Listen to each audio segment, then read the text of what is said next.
Welcome to Take It from the Iron Woman. My name is Susanne Müller, your host and the Iron Woman. This podcast is about empowering yourself and others to make real changes in the world.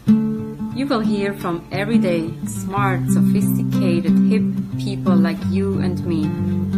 Not everybody has to be an Iron Woman to impress the world. Together, we will learn from the sports and business leaders how you can become a more successful person as an entrepreneur or a leader. It's one step at a time, one day at a time. Take your steps now. Take your big steps now. Join me on this journey to success. Take it from the Iron Woman. We've spoken to Karla before. Today we talk more business, but she always takes her soccer practice, soccer determination into the business, and listen to how she got her job. Never give up, be there, show up. Welcome, Karla, again. When I think about football, it's also about the team. Tell us a little bit about the team. How was that for you? The greatest things I also learned from the sport, teamwork, and working with others from all different backgrounds, races, whatever it was. At first, I had a little bit of trouble building those relationships on my team because I was just so focused on the game. For me, it wasn't that I was just so competitive. I just wanted to be fully on the field, just playing all the time. And then little by little, I started learning, okay, so key was helping a team really develop and evolve is learning what your teammates' motivations are. For me, it's taking the time to, hey, like, what's up? What are you up to? What's going on with you? Or what do you care about?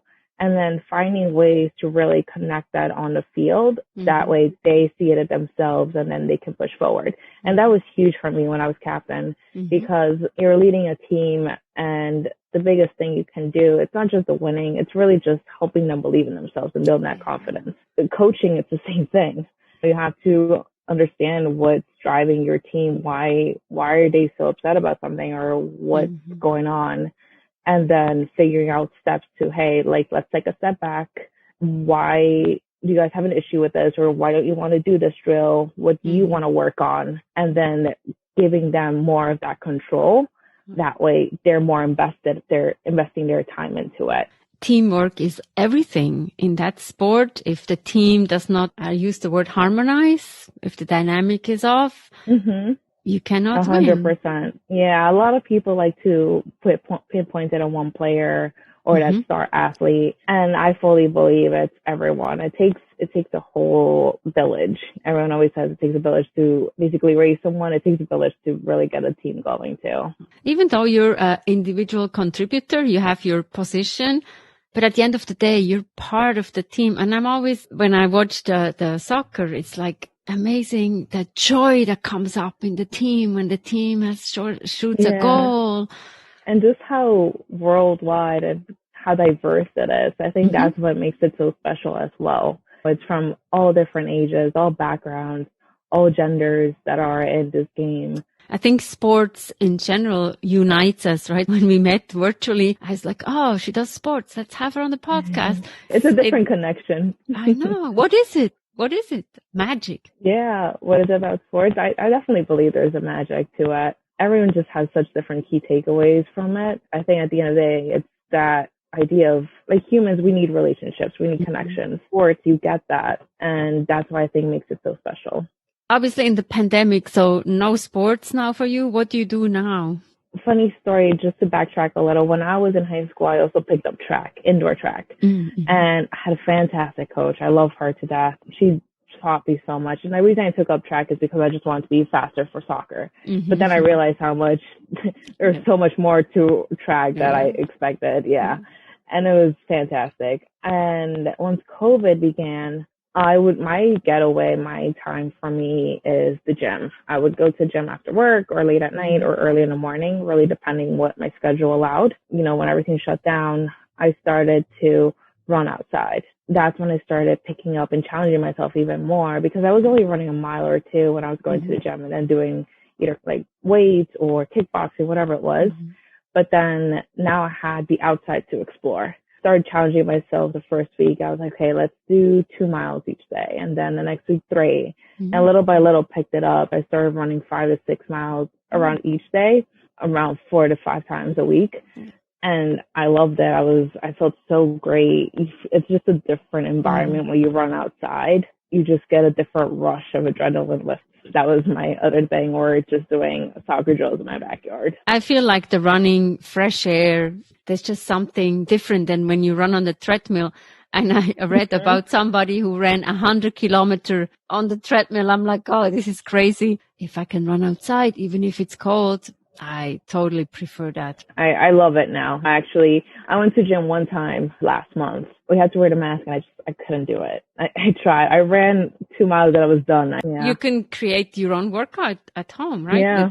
Somebody I had on my podcast said he bought sandbags.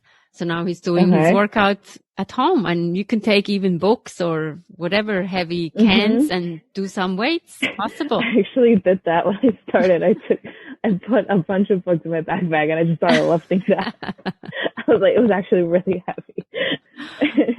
What do you do for work? We said like sports is helping you in work, and from your biography, I see you said like this is your first job in the real world. How is that like the real world? And me as a coach, I'm always fascinated. You go to college and you have dreams, and you have a lot of dreams, and then you come into an office and you're like, oh, is that the dream job? Definitely. Just to backtrack a little, I started working when I was 15 as a cashier. My parents instilled in me the importance of working hard and then just really earning your own money. Like for me to play sports, I had to pay it myself because my parents just couldn't afford it. And so that's why one of the reasons I started working early on. And then from that, I just took different internships throughout my college career, but I made sure I had to do all paid for. I couldn't do the credit internships even though I wanted to, just because I just couldn't afford it. It was also the idea of one time, for example, just to give you how powerful soccer has been, I was not training by this high school at my house. This gentleman invited me to play and join with him because he was training 2 other kids. And I'm like, oh yeah, sure. And from then built a relationship, asked me what I did. I'm like, oh, I'm in college. Like, this is what I'm doing. And he's like, oh, do you play like on the team? And I'm like, no, I just play on the club team that we started. From there on, he's like, okay, well, contact me if anything. Gave me his business card. And we met up in the city one time. And it turns out his company is called Futbol.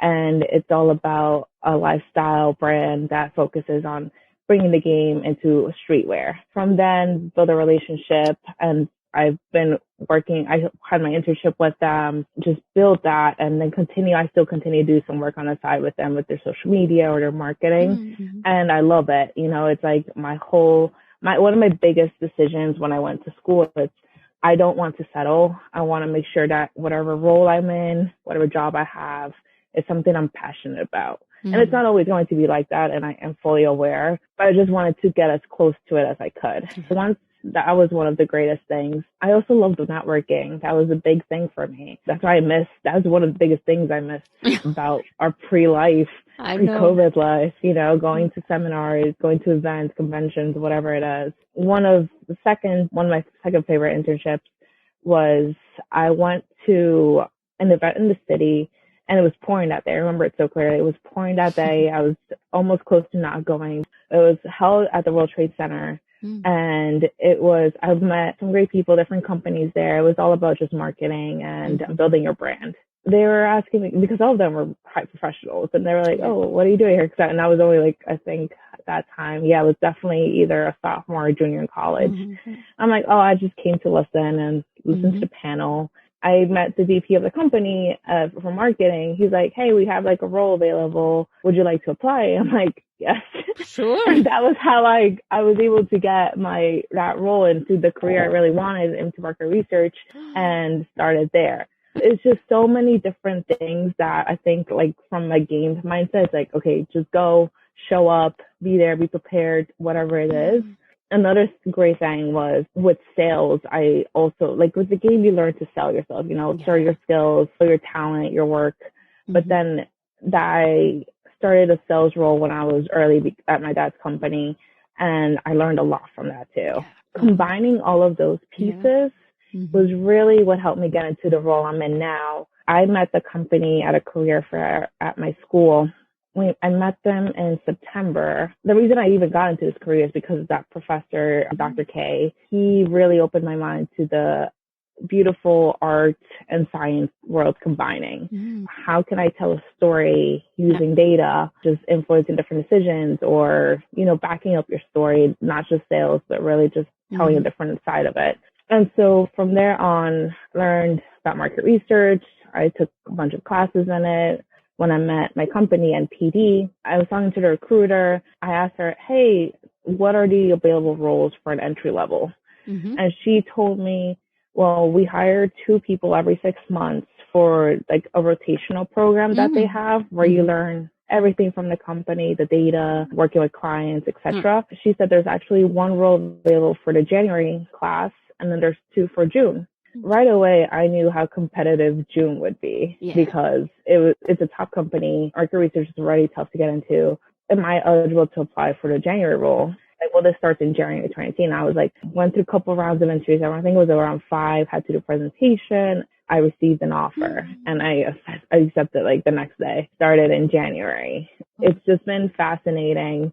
The little journeys of the people you meet, the little details, and just how the universe works. I find it so fascinating. What a story. And you're one of the people who, you might have a resume, but it seems like it's more about networking, showing up, and people come to you. The universe is helping you because you're showing up. People might think like, she doesn't have a resume, she gets a job. No. It was about strategy because you knew that when they would hire in June, it's much more competitive. Everybody gets out of college in May. So why not take the January? Tell us then, how did you manage to graduate and do full-time work, or how did you negotiate? I mean, I think that's the bottom line, right? What we have to learn. I didn't sleep. Yeah, so I started in January. Classes started at the end of January. I had to switch my schedule completely. I took night classes and online classes. So I was going to, and then I spoke to my manager at my job, and she was already fully aware. I told her, is it okay if I come in earlier to work around 7:30, 8 a.m. and leave by like around 4:30, just so I could have enough time to go to class at 6, 7 o'clock. And she's like, sure, that's fine. Do what you need to do. And it was just that amazing support that I got from them that really helped me. I was also running different clubs at St. John's. I love service, like just community service. I was still trying to just stay involved on the weekends. That was really it, just having that support and not sleeping and then just slowly building up. I knew that I wanted to do it. I had to sacrifice either going out or being with friends, whatever it was. In the end, again, it's like the bigger picture. What's the end goal? I can only congratulate you. I went actually back to school. I was working full time and I went part time to school, and I knew like a runner, I was on a plan. I think I got up at 6:30 in the morning. I got up 6:30 in the morning. I was at work at 8 o'clock. I worked till 4:35. By 6:30, I started class. By 10 o'clock, I was home. And then I got to bed. And when I deviated maybe half an hour, I fell apart. But I knew I could get through this if I followed my plan. And the running was helping. Whenever I was tired, I went for a run, which sounds to some people crazy, but it gave me more energy. And it's the oxygen. You fill your brain with oxygen, and you're just so much more productive and efficient. And that is so true, because it's not just about building your mind. You have to take care of your body, because if you're not eating well, you're eating out all the time, you're going to feel that. That's why a lot of people feel extra tired or just lazy. It just takes discipline, a different level of discipline, staying hydrated. All of those little things, even though we're like, okay, an apple a day keeps Dr. Ray, we heard that. But no, it really helps your mindset and your body continue to run at that level that it needs to. That's why a lot of people ask me, how do you have so much energy? I'm like, 1, I really don't have a choice, but 2, working out is really my moment for me to just keep going. Thank you so much. We need more of you. Thank you again for all your insight. Take it from the Iron Woman. We have episodes every Monday, every Wednesday. Don't miss out. There's something for everybody. And Take It from the Iron Woman is a book waiting for you on Amazon as an ebook or a paperback, where you can find many insights. There are 5 steps. Steps are important if you are a runner, a sports person. 1 step at a time, 1 day at a time. Thank you so much for listening. Like us, reach out. We can talk about coaching and many more things. Thank you so much. Bye-bye.